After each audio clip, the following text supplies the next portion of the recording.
Seguinte, o tutorial do viciado em lutas. Aqui você dá o like, nunca esqueça de fazer isso, não aperta aqui, é aqui. Ativa o sininho depois de se inscrever, comenta aqui. Seguinte, vídeo vai ser longo, coloca a velocidade 2, faz o que achar certo, me acompanha, vamos. Bem-vindo ao canal do viciado em lutas.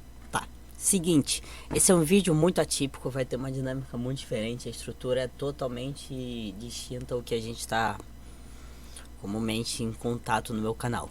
O que acontece? Eu faço faculdade de educação, tá tendo um trabalho da disciplina de filosofia e educação, alguma coisa assim. Eu não lembro muito o nome não, mas deixa quieto.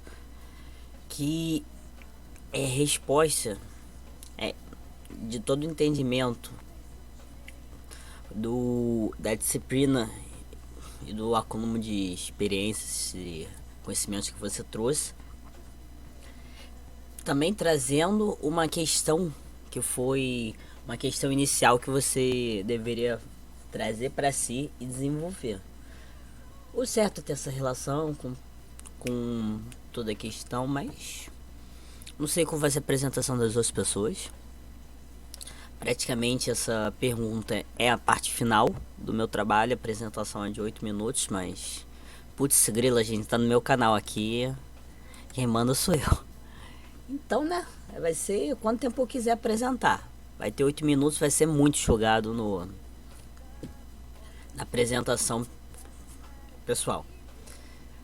Meu cumprimento, eu ainda consegui essa imagem de saudação, achei muito legal.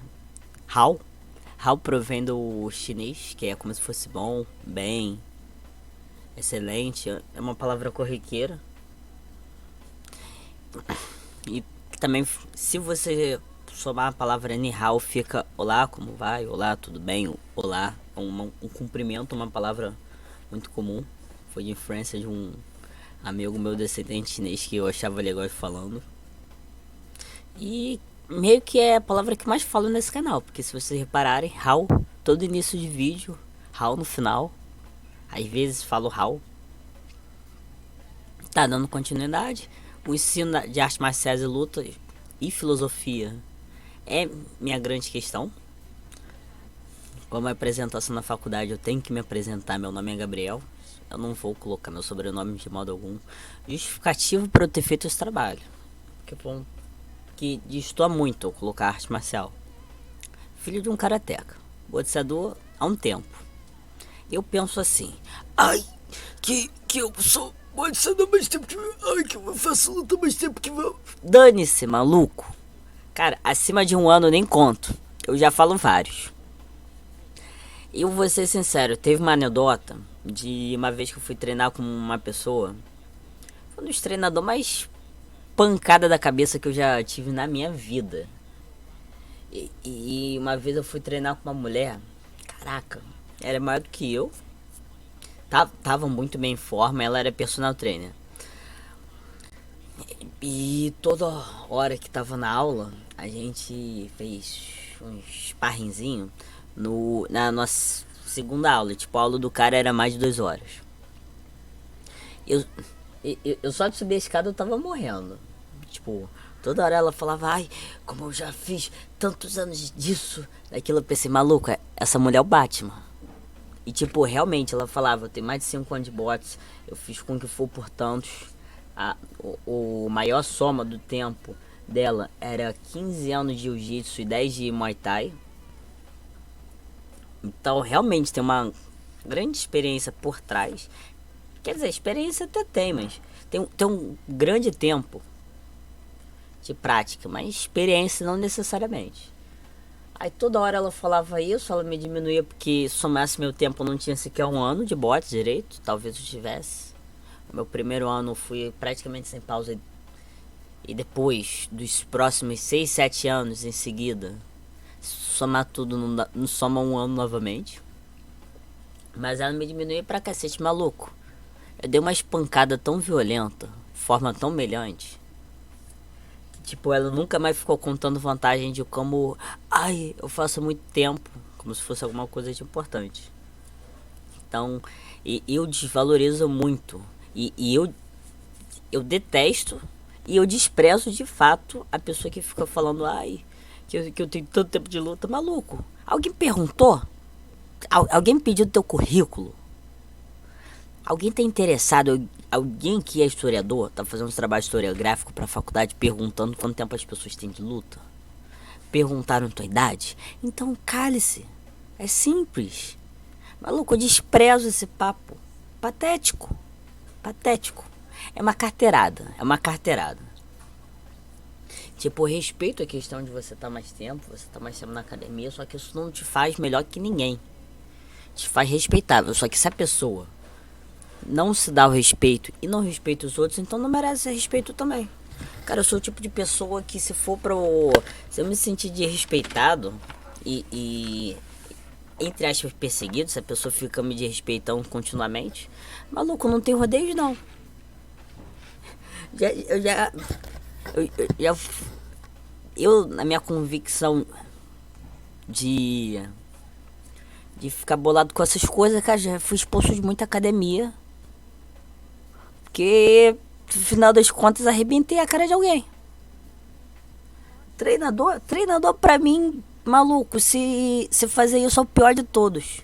Já afrontei. Afrontaria novamente. E futuramente, se eu tiver mentalidade de aguentar bobagem por mais de um minuto, eu faria.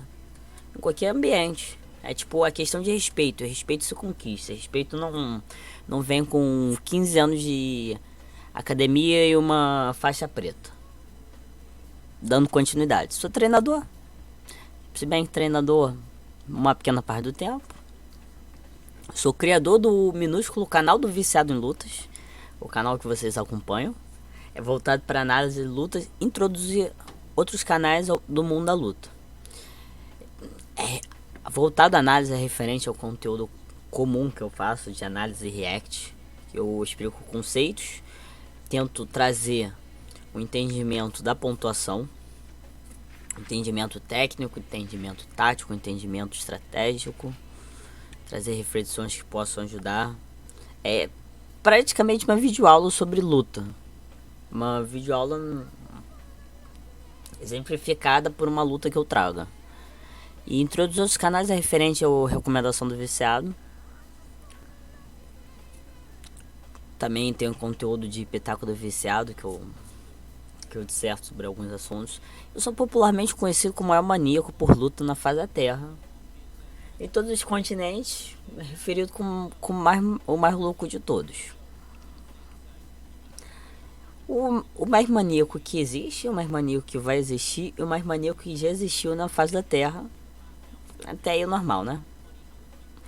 Qual era o meu questionamento? Minha pergunta, que é uma coisa que vai ser muito melhor compreendida, a importância na aula do docente referido como professor da disciplina. A convicção das suas crenças em um docente, as crenças do docente. Eu não estruturei tão bem a pergunta, mas vai assim mesmo. É um dos grandes inimigos do ensino. E o que acontece? Parece uma pergunta muito sem ameaça e boba, se a gente colocasse em um contexto geral. A pergunta está trazendo um questionamento se a convicção, as crenças pessoais de um docente interferem na sala de aula, interferem de fato, mas é um perigo? O que acontece numa sala de aula? Tirando raras exceções, o professor não se posiciona de modo tão agressivo, tão ofensivo, então é bobo, mas eu não tô falando da sala de aula, eu tô falando no mundo da luta. Trata-se de uma resenha sobre a problemática na crença quase religiosa no tradicionalismo da arte marcial. Em parte, o trabalho se volta para a parte da crença quase religiosa e também arte marcial, ou esporte de combate, ou defesa pessoal, ou blá blá blá, ou tititi, blá blá blá. Possibilita o retrocesso de todo o processo da educação física. Eu queria falar da ciência, mas eu não consegui achar que era tão apropriado. Em décadas e até séculos. É dois problemas. Na verdade, tem um terceiro. Aqui, ó. arte marcial torna um instrumento para propagar diversos preconceitos e criar um ambiente tóxico e inaceitável de se existir. Aí, tipo, porque não deveria existir um ambiente tão nojento no mundo da arte marcial, não é proposto. O que acontece? Isso trata-se do mesmo tópico na realidade. Eu vou dissertar melhor a cada momento. Aqui foi a imagem do Canva que, como eu não tenho um Canva Pro, fica marca d'água. As artes marciais e filosofia. É introduzir mais a questão da arte marcial e a relação filosófica, sem rodeios, sem mistificação. Vai ser de forma muito resumida. Tipo, as fontes é de forma superficial. Todo conhecimento historiográfico que a gente tem da história das artes marciais no mundo, tipo, muito superficial mesmo. Não fiz uma procura muito grande, é um debate que eu tenho desenvolvido dentro de mim mesmo ao longo de muitos anos. Vamos começar. No mundo da luta existem diferentes modalidades. Eu digo diferentes lutas distintas. Como se cada uma fosse um esporte diferente, não deixa de ser.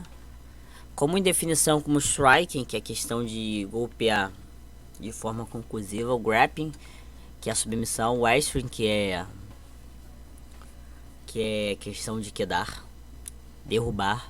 Eu podia ter colocado golpear, submissão e queda? Poderia, mas eu achei que eu vou falar de forma bem simplificada esses conceitos ali na aula. Eu acho que eu falar pelo nome mais conhecido e tecnicamente original é o mais adequado, sobretudo o wrestling, que aqui a gente tem uma dificuldade para entender o que é o wrestling, que no caso é luta livre. Tem um desconhecimento e falta de popularidade muito grande no Brasil, infelizmente. Em propósito, como artes marciais, esporte de combate, defesas pessoais e afins. Apesar de ser comum um repasse de crenças e ensinamentos técnicos, crenças eu vou debater um pouquinho, mas ensinamentos técnicos é você ensinar técnica. Repasse de crenças é uma coisa mais particular. Eu tô falando de repasse de crenças sobre a própria arte marcial. Aí vê sobre a sociedade, tem professor que fala sobre a política, eu não acho que seja muito bom, mas existe. Mas muito voltado à própria arte marcial e às artes marciais circundantes.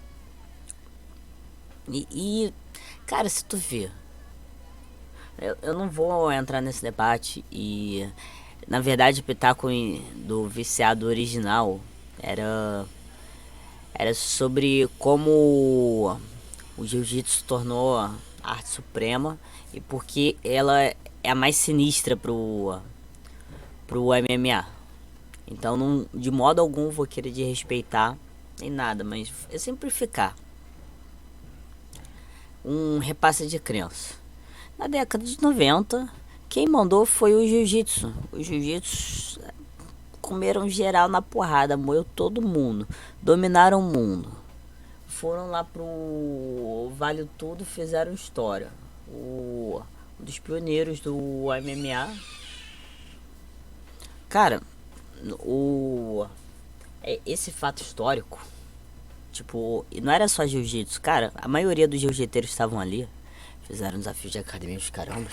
Cara, no off, treinavam bots, treinavam Muay Thai, detalhe, não era um Muay Thai tão ligado ao Muay Thai original como é na Tailândia. Treinavam kickbox, capoeira, taekwondo, tinha bastante taekwondo na época. Falam até que treinavam luta livre, e eu acredito. Cara, treinavam tudo, mas não chegavam ao nível de especialista, era pra saber lutar, pra saber lidar, e eram representantes do jiu-jitsu. Rasgaram a cara de todo mundo. Foram pra frente, Rickson com suas centenas de lutas e fizeram história. Os praticantes de jiu-jitsu sentem-se tão empoderados por esse fato histórico que sempre falam, dependendo do grau de sobriedade e de seriedade e entendimento dos dias de hoje, falam que a arte suprema é o jiu-jitsu, é um repasse de crença. Existe isso. Tipo, eu não tô falando que não seja, não desmerecendo pra mim. Tirando o bullshitor, que é uma expressão em inglês para artes marciais com professores muito enganosos ou artes marciais enganosas, cara, toda arte marcial tá em equivalência. E depende do praticante da continuidade e variar. Por exemplo, o boxe tá muito. O boxe eu falo com mais propriedade. O boxe tá muito fechado na sua própria esfera de soco, essas coisas. Não sabe lidar com chute. É obrigação do praticante, se incomodado com essa realidade, aprender a lidar com chute. Não tem que mudar o boxe. Cara, pega o que os lutadores do UFC mais ricos fizeram na carreira deles. Não é dinheiro que um lutador de boxe fez. O boxe está num pedestal. E tá num pedestal. Tá em outra categoria. E outra, mesmo que não tivesse, qual necessidade de mudar para agradar os outros ou para se sentir mais seguro? É bobagem, bobagem, bobagem. Mas se a pessoa tá incomodada, que eu não sei lidar com chute, então aprenda você mesmo. Bem, mas eu vou dar continuidade. Já dissertei bastante sobre esse assunto. Eu mostrei como existe um repasse de crenças de fato. Apesar de ser como um repasse de crenças e ensinamentos, é papel de um professor barra treinador, porque eu não gosto do termo professor, treinador pra mim é melhor. Educar o praticante e o conjunto de valores socialmente aceitos. Tipo, tu tem uma turma de adolescente. Cara, se você como existe a expressão dos jovens de hoje, eu tenho 24 anos mais ou menos. Tipo, eu só tenho a expressão de velho, mas hoje em dia é o famoso passar a visão. Você educar e mostrar qual é o caminho correto. Cara, você tá tendo risco de outra pessoa fazer esse papel de forma errada, indo pro caminho errado. Tipo, a luta tem um papel muito social, tirar muita pessoa do caminho da violência, ao invés do caminho do crime, das drogas, seja o que for. E não só jovens, qualquer pessoa. Então a gente, como treinador, a gente tem uma mínima obrigação, depende quando você quer exercer, mas existe uma obrigação de repassar, educar, ensinar valores socialmente aceitos, ao qual sejam comum à comunidade da luta em específico. Por exemplo, lutas tradicionais têm uma carga maior de filosofia por trás. Então você tem filosofias budistas, ou taoístas, ou xinoístas, ou muitas istas diferentes, em que tem valores próprios. Por exemplo, existem lutas chinesas que o Tai Chi Chuan, Bajiquan, são artes internas que têm práticas shintoístas ou budistas, eu não lembro. Eu posso estar criando uma fake news, mas são ligados à cultura zen. Agora eu não vou pesquisar esse trabalho, pois esse trabalho, apesar de eu não quis ter colocado referencial, falar que é uma bagagem superficial geral da história, eu fiz uma pesquisa para preparar para não falar besteira, mas acabei que esqueci as coisas, deixa quieto. Para apresentação vou fazer uma revisão. Por percepção da própria comunidade, tá como se estivesse em negrito? Tá mais... Ih, mano, tem negrito essa página, que coisa. Por percepção da própria comunidade, o esporte de combate não apresenta a função de repassar os valores e ter uma filosofia própria. Depende do treinador desempenhar sua função como professores.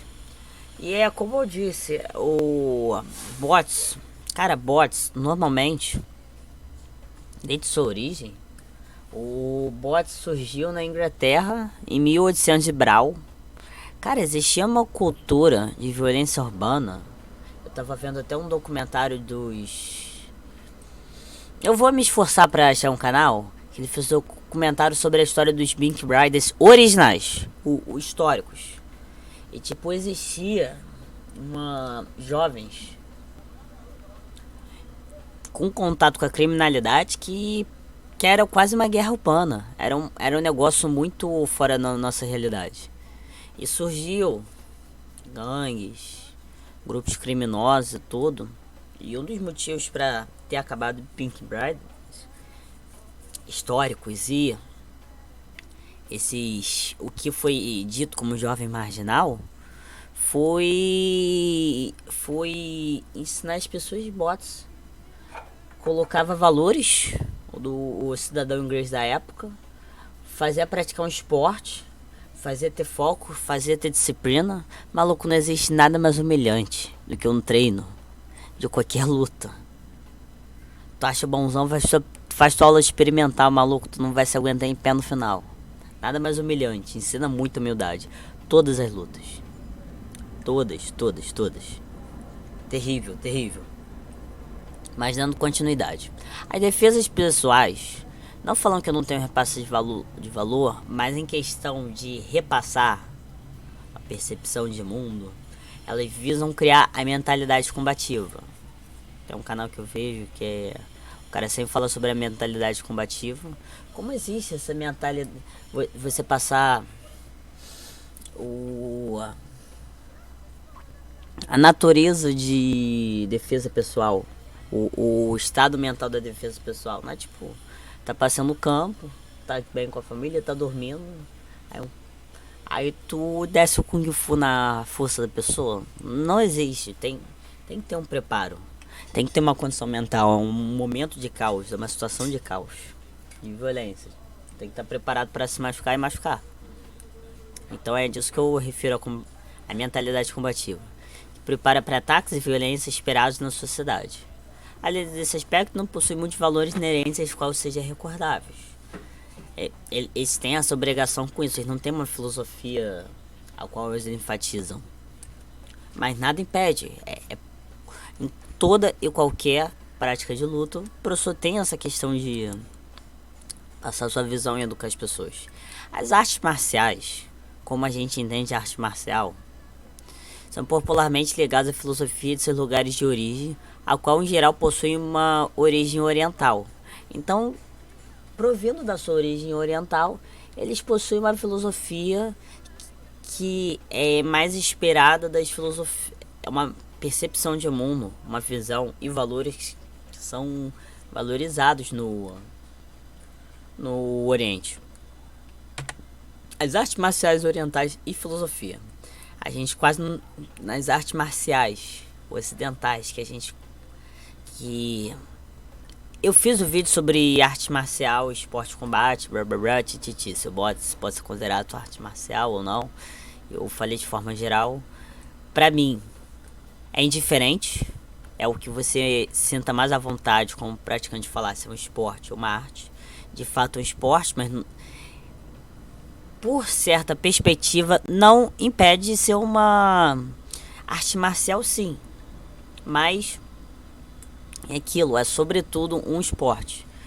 E como a gente recusa e desvaloriza a questão filosófica dos esportes de combate, que no Ocidente tem muito esporte de combate, e a gente não fez um resgate histórico das artes marciais originárias dos lugares no Ocidente, então a gente só fica do Oriente mesmo, né? Apesar da origem remontar à Índia, um Kalapuyatu, eu errei na pronúncia, certeza, mas é uma das lutas mais antigas que tem história, e a versão primitiva até entre as lutas mais antigas que possa se acreditar que existe. Ela anterior, ela influenciou, não deu origem diretamente, mas influenciou e permitiu, tá permitindo a palavra correta, mas ajudou que existisse o Wushu, que é o Kung Fu. Cara, só pra ter noção, o Pachurama, Putz, grila. Do Mahabharata, que é um dos maiores épicos mais antigos da história, que é um épico indiano. Acredita que Parshurama, o grande mestre, um cara com um ícone, um personagem histórico, mitológico, conhecido como um grande guerreiro, um grande treinador, um místico. Ele foi o criador dessa luta. Eu não vou entrar nesse mérito. As artes marciais remontarem à Índia, todo mundo esquece, né? Com o decorrer da história, as artes marciais chinesas documentadas estreitaram relação com a religião. Originalmente era uma prática, uma defesa pessoal e tudo. Aí foi um pouco abandonado e tudo, mas com o tempo, com a proliferação das artes marciais, um contexto histórico que tem se dado origem a um volume muito grande, o momento das artes marciais chinesas teve uma relação com a religião, ganhando um propósito que não visa só o propósito bélico, o propósito marcial. Ganha-se uma série de lutas com propósitos religiosas, seja o taoísmo, o budismo e etc. No Japão, a influência técnica das artes marciais chinesas, porque houve uma pequena migração, tinha suas próprias práticas de luta. No Japão, os caras foram pra China, aprenderam, repassaram, aquela coisa maneira, né? E o contexto do conflito interno do país, as artes marciais têm uma origem um tanto rebelde e voltado para a sobrevivência. Com Baixada Poeira, ganha esse propósito mais introspectivo, também possui uma ligação com a religião, a maioria. O que eu quero apontar? A gente sabe? Tá, a gente não sabe. Vocês procurem ver o contexto, como muitas lutas vieram do Japão. O karatê era uma prática de defesa de uma região. Tem a região de Yorikawa, eu acho que é o nome. Existia anteriormente até um lugar que a gente não tem uma distância maior do karatê que a gente pratica hoje em dia, mas não deixa de remontar a árvore do karatê. Tem essa questão de defesa. O combate com arma. O combate com arma deu origem ao Jujutsu, deu origem ao Jiu-Jitsu, ao Judô. Era questão de projeção. Eu não vou entrar em muitos detalhes técnicos porque eu posso fazer depois um vídeo sobre isso, mas tem uma questão de sobrevivência. Era matar ou morrer. Era matar o mais rápido possível e não ser morto. Com Baixada Poeira, com a diminuição dos conflitos, a ver com a política do Japão, entrou em momento de paz. Então poderia haver um jardineiro da guerra, podia haver, mas com certeza tinha muito guerreiro no meio de um jardim. E foi o que aconteceu. Aí a arte marcial desenvolveu para o caminho da religião. No leste asiático tem um contexto semelhante ao Japão, questão de conflitos e defesas para com o atacante desses conflitos. E com a densidade, a situação geográfica, tem muito maior variabilidade em proposta de focos particulares de diferentes escolas de luta. Cara, procura quanto variação de penca Xilat existe por aí. Arne Carles e por aí vai. Por sinal, pelo amor de Deus, me dá uma raiva chamar o Kung Fu de Kung Fu. Kung Fu é dado a todo tipo de trabalho extenso e focado em estudo, em que você ganha um domínio, uma plenitude sobre aquela habilidade. Não é só luta. É uma pessoa que tem um domínio muito grande da sua prática, uma grande reflexão. É um praticante Kung Fu por si só, pela definição. O grupo de artes marciais, as artes de combate, é o Shu. A gente é incapaz de aceitar o Shu porque o nome vendido, o nome que popularizou Kung Fu. Então beleza. Como China e Japão conseguiram documentar e preservar e divulgar suas artes marciais. Elas popularizaram muito. Elas popularizaram muito, eu falo, em questão mundial. Todo conhecimento da filosofia é quase 100% oriental.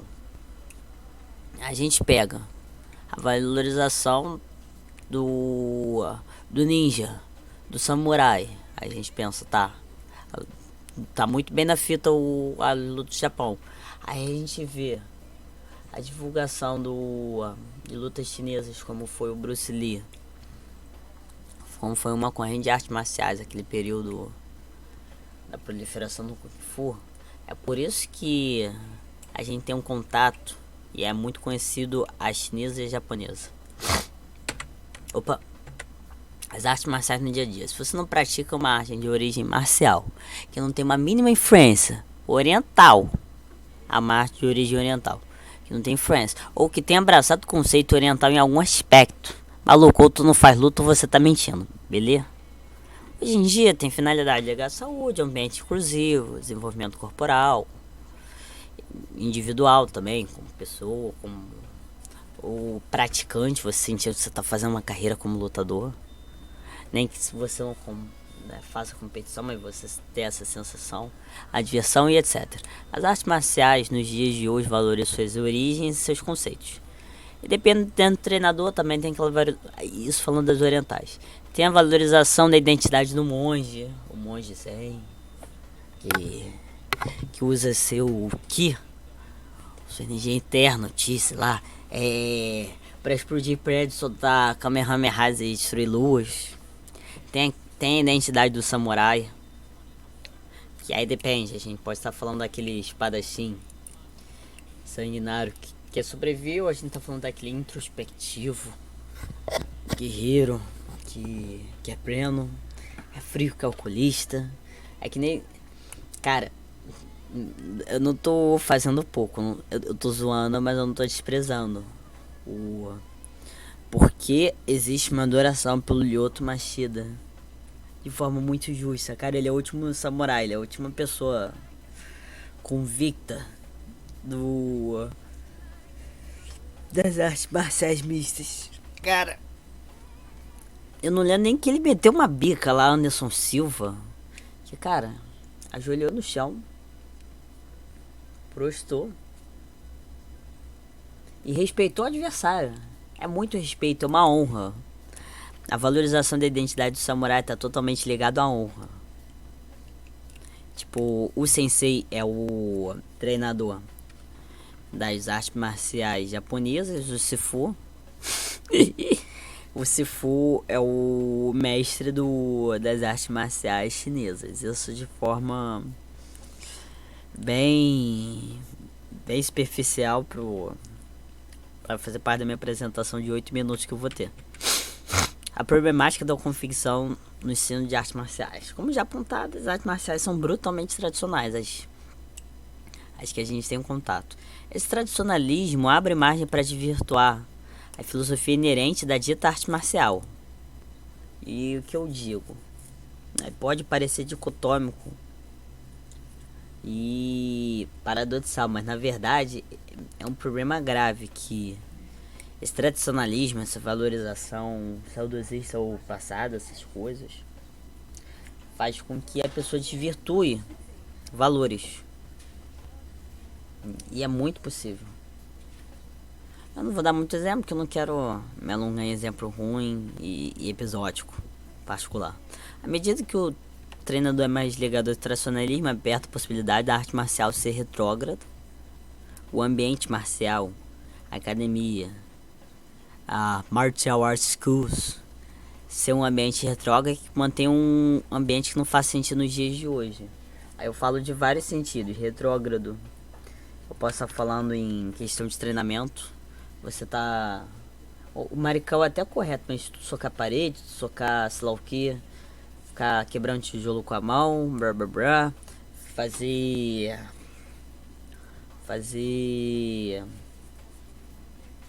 aqueles treinamentos da época do Honka, época de 1800 pra baixo, e muito pra baixo. Tipo, tem pessoa que... Cara, os tempos mudaram. Tem treinamentos mais adequados e mais corretos. As pessoas querem imitar os treinamentos de séculos.